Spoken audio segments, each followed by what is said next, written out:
Hey, Tukuriada, my friend, how goes it? We are under siege. The heat waves are crashing us. Some of us are laboring to go for a run. Tried it this morning. 9 o'clock was still very warm for me. And that's why this is my friend. Whatever is in here is very good. It's called H2O. Well, enough of that because tomorrow it gets a little bit warmer. We'll survive it. That is our hope. It's gonna be a tough, long day, 100 plus in degrees Fahrenheit. That is warm in Northwest. I don't know what's going on, but the earth is really spewing it out. The oven is really high. Who's gonna reduce the heat in the universe? I have no idea because let's be honest. Do we care about the earth? Are we the custodians? Are we the keepers? Do we understand the intimacy between the earth, the environment, and us? Do we even have that understanding? Have we just allow scientists to fix everything, meticulously and promise us paradise, yet we really feel that we are in hell? It's hard. Oh my goodness. By the way, these voices of global warming have become very interesting to me. I'll just look back. If you remember this young girl from Norway, Greta Thunberg, 16-year-old young girl. She couldn't sleep. She couldn't hold herself. She's looking at her future. It looks like it's going nowhere because of global warming. And she spoke.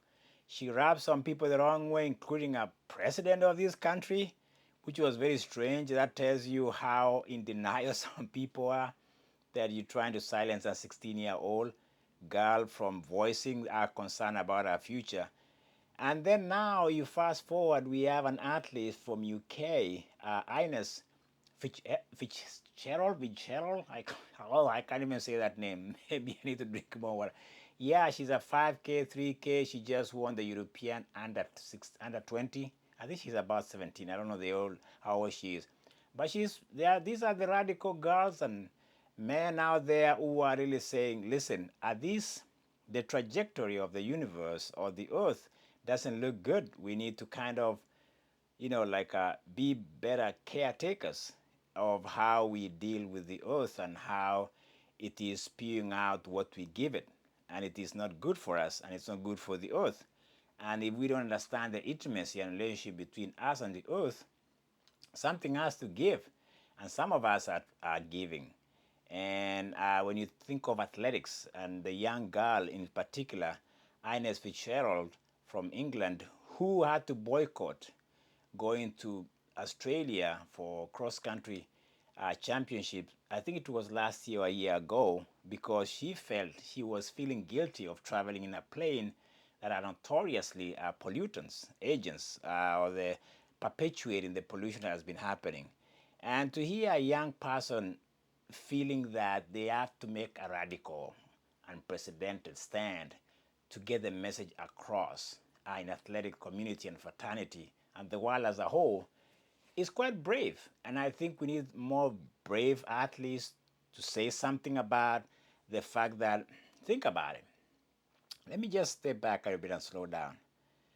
How do you train when the air quality is compromised? How do you train when it's too hot? How do you race when all those things are compromised? So when athletes speak, they know what they're talking about. I think I read something about, what's her name? Radcliffe, the former Paula Radcliffe, who has suffered a lot of issues in a breathing uh, system in her body, and she had to move from London to with her family to go live in somewhere in Monaco because our body could not navigate or could not survive and train in that kind of London and the pollution and the air quality. So let's be honest, athletes, and let's be honest as sports fans. The earth and the global decay and the air quality that has been in decline for a while now is affecting sports. If you look at football, for instance, there's these hydration breaks. They never used to have those before. It's getting hot out there. That's a fact. I was in Kenya a few years ago, and Kenya was very friendly for training. You could train at high altitude, and the air was very good. It's supposed to be helping your, red blood cells, and all that stuff. But it's getting worse. Trees have been cut. A woman almost lost her life fighting for trees in Nairobi in Karura Forest. Her name is Maathai Wangari. She's a Nobel Prize winner. Women have just, they know they are custodians, they are mothers of the earth, so to speak.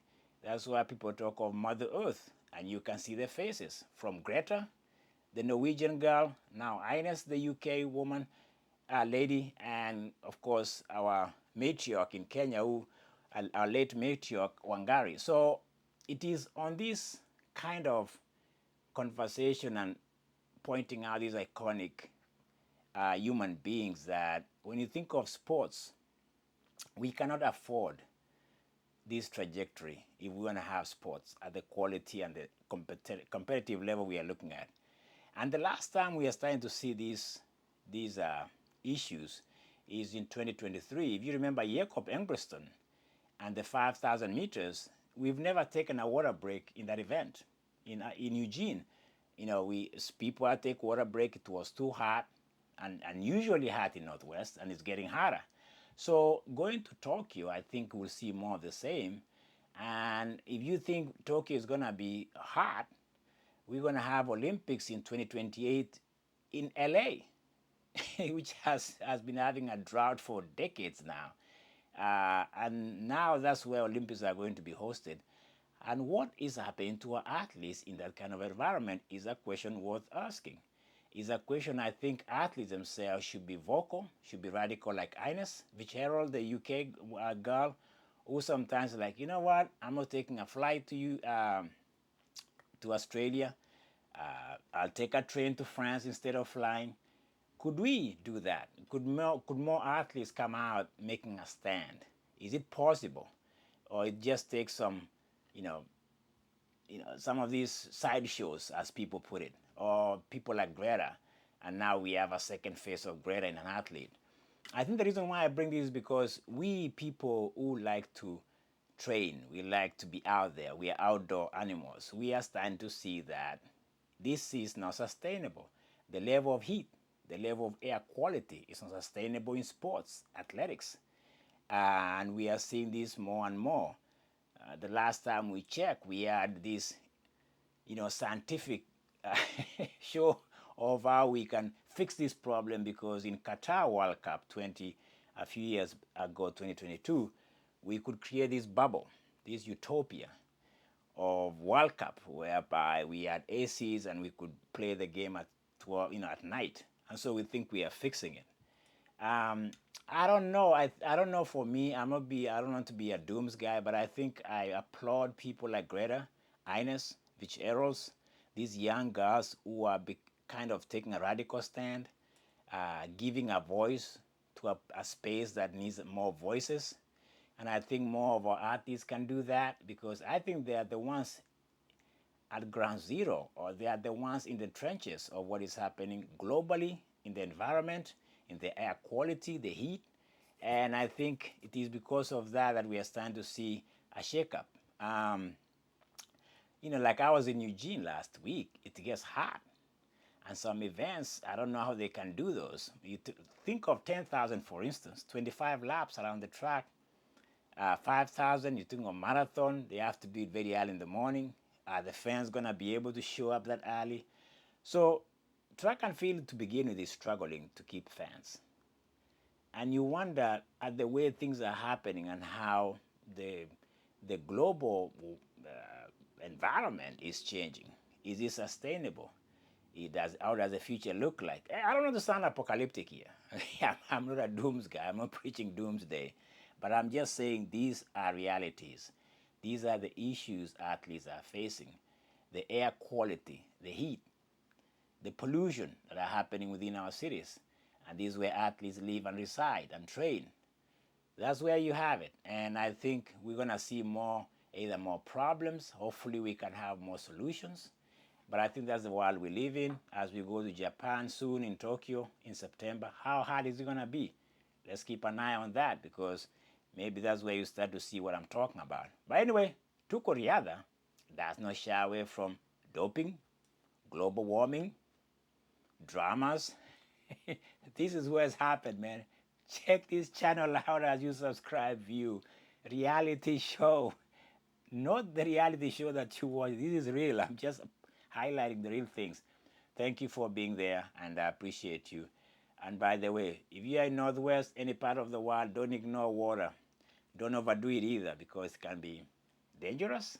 They say that if you're not sweating, look at this guy, he's sweating. Thank you very much. It was nice. It's a privilege. I'll talk to you later on the other side of the pillow, because that's how we do it.